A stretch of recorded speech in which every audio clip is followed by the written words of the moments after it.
Kaya pala ayaw mong umandar ah. Kanina ka pa. Kaya pala ayaw mong umandar ah. Ayaw mong umandar. Bakit ayaw mong umandar? Ilaw ka ng ilaw. Ikaw pala yung salarin ah.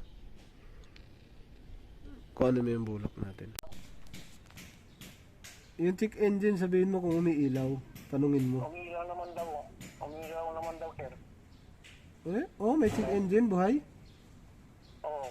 Umiilaw daw yung engine. Nandyan ba siya ngayon? Sa tabi mo? Ay, nandun sa hindi nga may iok. Dahil yan doon sa talyer. Dahil tapos na. Ngayon yan, nagka-problema, hindi na ayaw nang umanda. Hindi, tanungin mo muna kung umiilaw nga, siguraduhin mo. Yung engine. Oo, baka kasi hindi pwede yung oo, umiilaw. Eh, hindi natin sigurado kung umiilaw nga. Siguraduhin mo muna. Matanong lang yung taga-saan ho kayo. Cavite ako eh.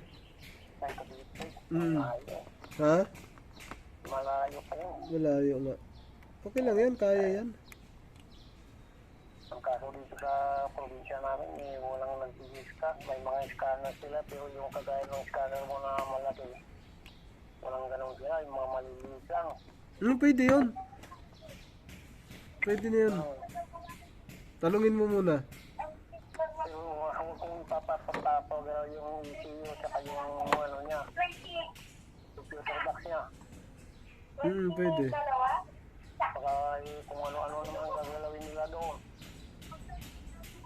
Kaya itutuloy sana nila nang gagawin niyo. Pinuntahan ko, wala naman. Kuha ka ng electrical tape. Pwede yun, pwede.